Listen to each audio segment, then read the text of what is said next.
Total Sports Zone. All sports, all action, one zone. The team radio crackles. Over the deafening roar of a V8 engine, a shaking voice makes an agonizing admission. I'm trying my best to hold my shit together, but I don't want to keep doing this. That voice belongs to Natalie Decker, piloting the number 22 truck at Dover Motor Speedway. She is in the middle of a national NASCAR broadcast, surrounded by heavy, high-speed traffic, and she is actively breaking down. The raw panic on the radio is jarring, especially because just 5 hours earlier, she posted a serene, upbeat video to her hundreds of thousands of social media followers, assuring them she was feeling calm and carrying positive vibes into the race. Her truck carried the colors of a suicide prevention foundation, a sponsorship choice made specifically for Mental Health Awareness Month. How does a highly sponsored driver, backed by massive online support, reach such an abrupt psychological breaking point before the race is even halfway over? Before she parked her truck, Decker keyed her mic and told her crew, "I feel like a fucking failure." To understand that raw admission, we have to look at the objective math. Decker's statistical reality is bleak: 0 top 10 finishes, an average finish position of 35, and a critical lap completion rate of just 36.9%. At Dover, she jumped a restart, suffered a pass-through penalty, and was black flagged for failing to maintain minimum speed. Team owner Josh Riome got on the radio, trying to calm her down. He assured her she could safely bring the truck back to the garage. But professional motorsports offers no hiding places. Positive intent and carefully crafted public relations campaigns cannot mask a vehicle failing to meet the required pace. Decker's next transmission was sharper. This series fucking sucks. In this series, digital clout and athletic development are often at odds. Decker's digital footprint is immense.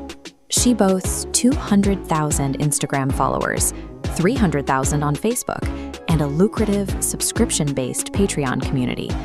That overwhelming clout makes her highly attractive to sponsors.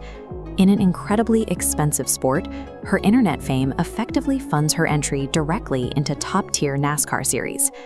But the content that appeases the internet often alienates the garage. Stunts like pulling down her fire suit for a viral photo draw heavy ire from established peers who demand strict professionalism. Clout provides the cash to buy a seat at the highest levels of the sport, but it deprives the driver of the quiet, off-camera developmental years required to actually survive once the green flag drops. Then came her final, quietest transmission. The amount of hate I'm going to get online, I'm not ready. Welcome to the reality of the digital panopticon.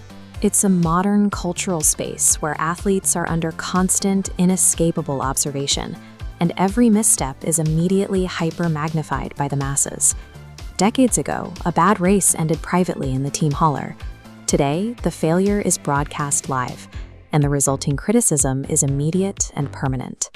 Within minutes of her audio leaking, the public fractured. Some fans expressed genuine concern for an athlete clearly suffering a panic attack, while others ruthlessly mocked her influencer status and lack of track experience. Modern athletes face two distinct challenges: the physical risks of the asphalt track and the psychological toll of the digital crowd waiting at the finish line.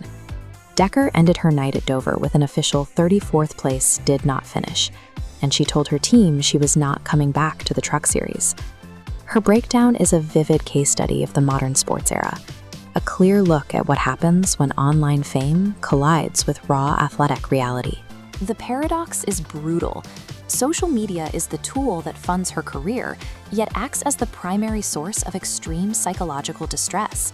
Living under constant public evaluation generates a very real mental health toll, validating the anxiety that leads to these mid-competition breakdowns.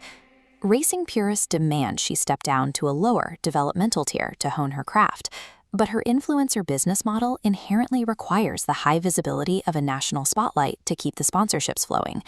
The internet can give someone the financial resources to buy a seat in a professional race car.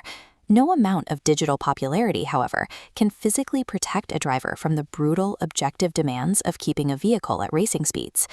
The influencer era has democratized access to professional sports, but it has also made the psychological recovery from failure more difficult, leaving athletes trapped by the same audience that built them.